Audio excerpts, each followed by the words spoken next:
నమస్తే, welcome to our channel. నేను మీ అనిల్. మనతో సీనియర్ జర్నలిస్ట్ భరద్వాజ సార్ అయితే ఉన్నారు. సార్ నమస్తే. సార్ నమస్తే. సార్, కమిడియన్ ఆలీ గారు తన ఒక ఫామ్ హౌస్ ఏదైతే అక్రమంగా కట్టారని అక్కడ గ్రామ కార్యదర్శి గారు అయితే మరి నోటీసులు అయితే అందించారు.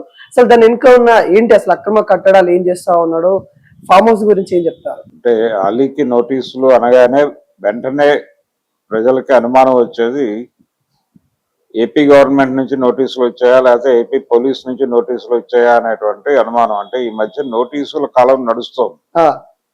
అంటే పౌసాని వీళ్ళందరికీ చూసాం మనం. వర్మ గారు, రామ్ గోపాల్ వర్మ గారికి నోటీసులు, పౌసాని కృష్ణమురళికి నోటీసులు, ఇలాగా.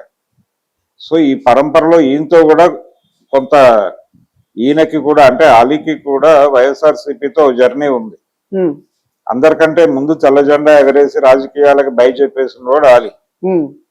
ఆయన బై చెప్పేసిన తర్వాత కూడా మళ్ళీ నోటీసులు ఇవ్వడం ఏమిటి అని చెప్పేసి అనుకుంటారు. కానీ ఇది తెలంగాణ నుంచి వచ్చినటువంటి నోటీసులు, ఇది హైడ్రా నోటీసులు అందుకున్నాడు ఆయన.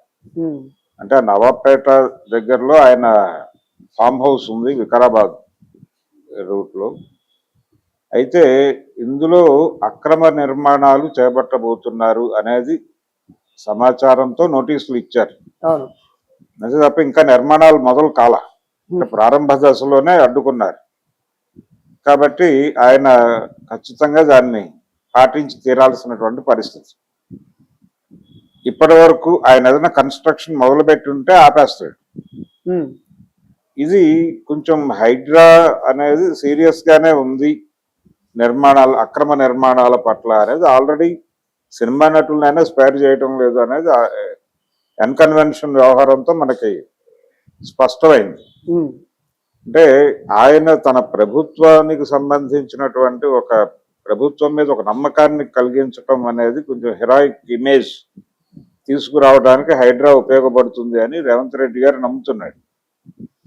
ఈ నమ్ముతున్నటువంటి క్రమంలోనే హైడ్రా ఒరిజినల్ గా లక్ష్యం ఏమిటి, కేవలం ఈ అక్రమ నిర్మాణాలు కట్టడి చేయటం, అలాగే ఈ చెరువులు కుంటలు ఆక్రమణలకు గురి కాకుండా చూడటం మాత్రమే కాదు, ప్రభుత్వ ఆస్తుల పరిరక్షణ అనేది కూడా హైడ్రా ప్రోగ్రామే. అసలు ప్రధానమైన కార్యక్రమం అదే. ప్రభుత్వ ఆస్తుల పరిరక్షణ అనే కార్యక్రమంలో భాగంగానే హైడ్రా అనేది ఏర్పడింది. దానికి ఇవన్నీ కూడా అదనపు అధికారాలు. అంటే అక్రమ నిర్మాణాల మీద కావచ్చు, అలాగే ఈ చెరువులు కుంటలు ఆక్రమణల మీద కావచ్చు, వాళ్ళు కొంచెం సీరియస్ గా వ్యవహరిస్తున్నారు. అలాగే మూసీ నది ప్రక్షాళన కార్యక్రమం ఒకటి. ఈ ఆపరేషన్స్ మీద రకరకాల విమర్శలు ఉన్నాయి.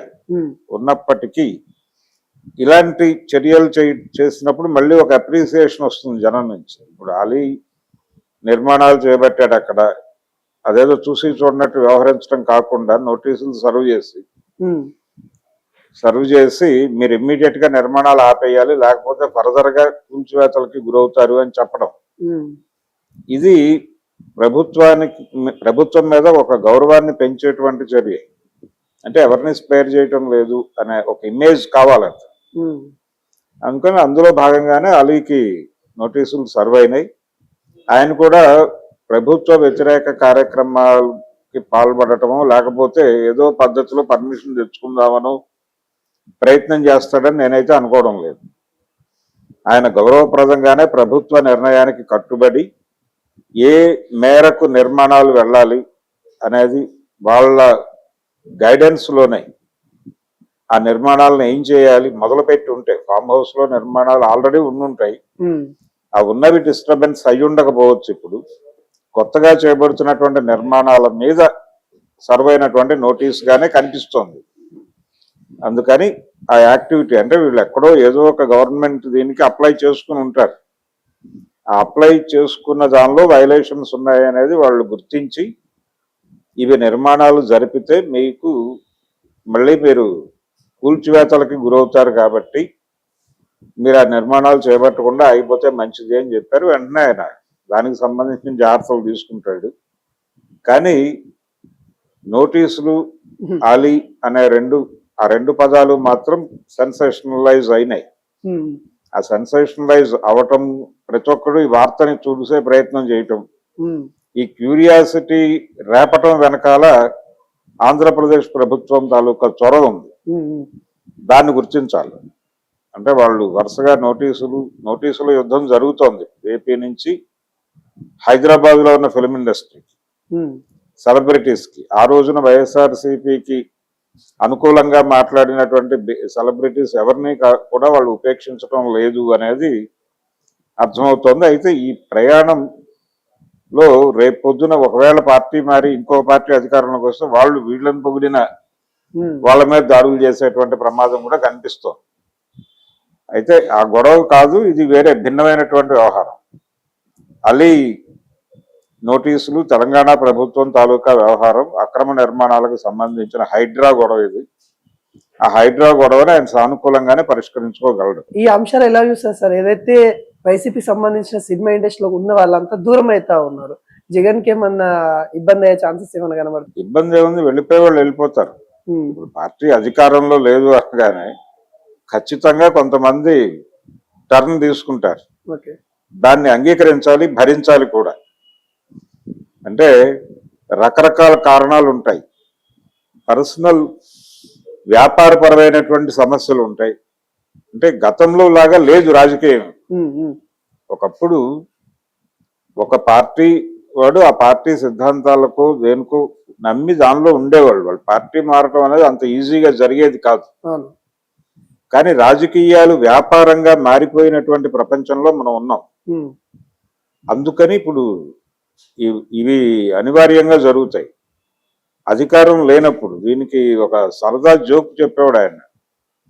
అంటే అధికారం కోల్పోయిన తర్వాత ఆ పార్టీలోంచి ఎందుకు వచ్చేస్తారు బయటికి అంటే, ఉద్యోగం కోల్పోయిన తండ్రి మీద భారంగా ఉండటం కన్నా బయటకు వెళ్ళిపోవడం మంచిది కదా అని కొడుకులు అనుకుంటే దాన్ని ఎంత మానవీయంగా చూడాలో, అలాగే అధికారం కోల్పోయిన పార్టీలో ఉండి ఆ పార్టీకి భారంగా ఉండే కంటే బయటకు వెళ్ళిపోయి అధికారం ఉన్న పార్టీలో చేరిపోతున్నారు వీళ్ళందరూ, మంచిదే కదా, రేపు అధికారం వస్తే మళ్ళీ వచ్చేస్తారు కదా అని ఒక జోకు. అలా దాన్ని నిరూపిస్తున్నారు. అది ఈ యూటర్న్ రాజకీయాలు అనేది ఎవరి ప్రయోజనాలు వారివే. వారి రాజకీయ ప్రయోజనాలు కాదు, అక్కడ ఆర్థిక ప్రయోజనాలే. ఆర్థిక ప్రయోజనాల మేరకే ఈ పార్టీలు షిఫ్ట్ అవటం అనేది జరుగుతుంది. వాళ్ళు మాత్రమే కాదు, మీడియా సంస్థలు కూడా అలా యూటర్న్ తీసుకున్నటువంటి సందర్భాలు మనం చూసాం. అంటే ఒక రాజకీయ అభిప్రాయాలకు అనుకూలంగా వ్యవహరిస్తున్నటువంటి మీడియా సడన్ గా యూటర్న్ తీసుకుని ఇంకో రాజకీయ అభిప్రాయాన్ని తన ఎజెండాగా మాట్లాడటం చూసాం. అలా యూటర్న్ చేసుకుని సక్సెస్ అయిన మీడియా పర్సన్స్ కూడా చూసాం. ఇది వ్యాపారంగా రాజకీయాలు మారిపోయిన తర్వాత అనివార్యంగా జరిగేటువంటి గోలే. ఒకప్పుడు ఇలా లేదు, ఇప్పుడు ఎందుకు ఉంది అంటే 90కి ముందు రాజకీయాలు వేరు, 90 తర్వాత రాజకీయాలు వేరు. 1990కి ముందు చెప్తున్నటువంటి విలువలతో కూడిన రాజకీయాలని ఏదైతే చెప్తున్నారో, అప్పుడు రాజకీయాలు వ్యాపారం కాదు కాబట్టి వాళ్ళు అలా ఉన్నారు. 95 తర్వాత రాజకీయాలు వ్యాపారం కలిసి ప్రయాణం కాదు, అసలు కలిసే ఉన్నాయి. రాజకీయమే వ్యాపారంగా మారిపోయిన సందర్భంలో నష్టాలు వచ్చే చోట ఎందుకుంటాడు ఎవడైనా వ్యాపారం చేసేవాడు? లాభాలు ఎక్కడొస్తాయో అక్కడికి వెళ్ళిపోతాడు, అంతే. సార్, ఇందాక మీరు అన్నట్టే ఆలీ గారు ఎవరైతే తను కొంత ఆందోళన చెందుతా ఉన్నారు. ఎందుకంటే ఇందాక నోటీస్ అన్న పదవి ఎప్పుడైతే తను కూడా విన్నప్పుడు తెలంగాణ నుండి హైడ్రా నుండి వచ్చిన నోటీసు ఆయన కూడా భయపడుతుంది. వాళ్ళు కూడా వాళ్ళు పంపించారు. ఏంటంటే కొన్ని మాధ్యమాలలో కూటమి వాళ్ళే పంపించారు అనే దాన్ని ట్రోల్ చేస్తా ఉన్నారు. ఈ ఆందోళన ఎందుకు ఇంత కూటమి ఇంతగానో government YCP social media target చేస్తుందని అంటారు? అంటే అభిప్రాయాలు ప్రజల్లోకి సర్క్యులేట్ అయ్యేది వీళ్ళ ద్వారానే. అవునవును. అది వ్యతిరేక అభిప్రాయం కావచ్చు, అనుకూల అభిప్రాయం కావచ్చు, అభిప్రాయం పంపయ్యేది సెలబ్రిటీస్ ద్వారానే. కాబట్టి వీళ్ళ మీద కేంద్రీకరణ పెట్టారు వాళ్ళు. ఇప్పుడు రామ్ గోపాల్ వర్మ కూటమి నాయకత్వము, ఇప్పుడు ప్రభుత్వ నాయకత్వం వహిస్తున్నటువంటి చంద్రబాబు గారిని, పవన్ కళ్యాణ్ ని, అలాగే లోకేష్ ని రెడిక్యూల్ చేస్తూ, అపహాస్యం చేస్తూ, అపహాస్యంగా చిత్రీకరిస్తూ ఆయన సినిమా తీశాడు. సినిమా తీయటం వేరు, సినిమా సెన్సార్ అయిపోయింది. సెన్సార్డ్ సినిమా మీద మీ క్రిటిసిజం ఏమిటి అనేది రేపు లీగల్ ఫైట్ ఎలాగూ చేస్తారు కోర్టులో. అయితే దానికి భిన్నంగా ఈయన ఆ ప్రీ రిలీజ్ ఈవెంట్స్ లో మాట్లాడిన మాటలు, ఉమ్, అలాగే ఈయన ఆ సినిమాని సపోర్ట్ చేసుకుంటూ చేసిన ట్వీట్లు, ఉమ్, అలాగే ఆయన సెన్సార్ చేయకుండా ఓటీటీలో ప్రదర్శించినటువంటి పవన్ కళ్యాణ్ అనే సినిమా, ఉమ్, ఇవి ఆధారంగా ఆయన మీద ఇప్పుడు కేసు నడిపే ప్రయత్నం జరుగుతోంది. ఓకే. ఇలా ఇదే పద్ధతిలో తెలుగుదేశం వైపు నుంచి కూడా సినిమాలు వచ్చాయి ఉమ్, జగన్ ని టార్గెట్ చేస్తూ.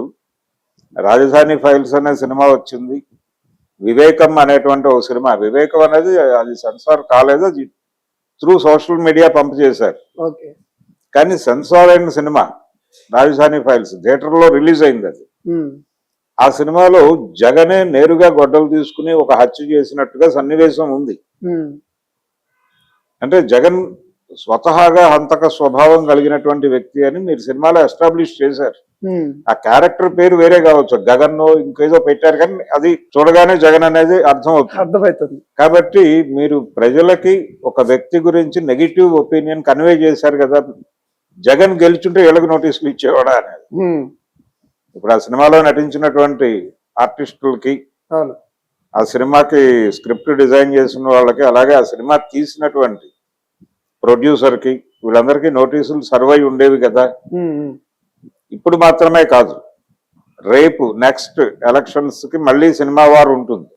వారు ఉంటుంది ఖచ్చితంగా. ఈ సినిమా వారిలో గెలిచిన ప్రభుత్వం మళ్ళీ ఓడిన ప్రభుత్వం తాలూకా అభిప్రాయాలను ప్రకటిస్తూ తన మీద విమర్శలు చేసిన వాళ్ళందరినీ తిరిగి రాడార్లోకి పట్టుకొస్తుంది. అంటే ప్రజలని ఇన్ఫ్లుయెన్స్ చేయగలిగినటువంటి పర్సనాలిటీస్ వీళ్ళు కాబట్టి ముందు వీళ్ళ నోరు నొక్కితే ఉమ్, కొంత వ్యతిరేక ప్రచారం ఆగుతుంది అనే ఉద్దేశంతో వీళ్ళకి నోటీసులు సర్వ్ చేశారు. సరెండర్ అయ్యారు ఆల్మోస్ట్. వర్మ గారు లీగల్ ఫైట్ చేస్తున్నాడు, ఉమ్, మిగిలిన వాళ్ళందరూ తెల్ల జెండాలు ఎగరేశారు, ఇంక్లూడింగ్ శ్రీరెడ్డి. ఉమ్, ఆవిడ మెడ్రాస్ నుంచి వేడుకుంటూ ప్రెస్ మీట్ పెట్టడం అనేది కూడా ఈసారి విచిత్రంగా చూసాము. అవును. ఆ వేడుకోలు ప్రెస్ మీట్ ఆవిడ కంటే కూడా ఇంకా దిగజారి పోసాని ఉమ్, పెట్టాడు. అవును. పైగా పౌసాని ప్రజల్ని అక్యూజ్ చేస్తూ మాట్లాడాడు. ఉమ్, ప్రజలు పార్టీ మార్చారు, నేనేం చేస్తానన్న ధోరణిలో మాట్లాడాడు. అంటే ఏ ఎన్నికకి వాళ్ళు స్థిరంగా లేరు. 14లో తెలుగుదేశాన్ని ఎన్నుకున్న ఓటరు 19లో జగన్ ని గెలిపించాడు, మళ్ళీ 24లో టీడీపీని గెలిపించాడు, ఓటర్గా నిలకడలేదు, నా గురించి మాట్లాడతారేంటి అన్నాడు ఆయన.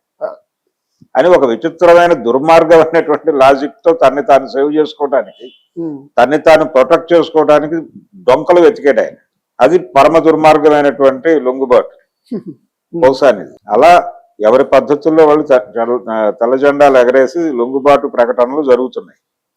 అందుకని ఆలీ అంటే మనం ఆల్రెడీ వీళ్ళందరికంటే ముందే తెల్ల జెండా ఎగరేసాం కదా, ఉమ్, మన మీద కూడా వచ్చేసిందా రాడార్ అనేది ఆయన కొంచెం కంగారు పడిన మాట వాస్తవమే. ఆయనే కాదు, ఇప్పుడు ఎవరు ఈ వార్త ఆలీకి నోటీసులు అనేది అలాగే పెట్టేస్తే జనాలు ఇమ్మీడియట్ గా కనెక్ట్ అయ్యేది ఏపీ గవర్నమెంట్ తోనే. అవును. ఏపీ గవర్నమెంట్ ఆయన చాలా స్పష్టంగా చాలా సందర్భాల్లో ఆయన వేదికల మీద నుంచే వేడుకోళ్లు చేసుకున్నాడు ఉమ్, పవన్ కళ్యాణ్ కి, వీళ్ళందరికీ. అలాగే పవన్ కళ్యాణ్ గెలిచినప్పుడు ఆయన అభినందించేయటం ఇవన్నీ చేసేసాడు. అవును. కాబట్టి ప్రస్తుతానికి ఆయన ఏపీ నోటీసుల్లో లేడు. తెలంగాణ నోటీసు కూడా ఆయన ఫామ్ హౌస్ కు సంబంధించిన లీగల్ ఇష్యూ అవును. కాబట్టి దాన్ని సాల్వ్ చేసేసుకుంటాడు. ఆయన ప్రమాదం ఏం లేదు. Thank you. Thank you.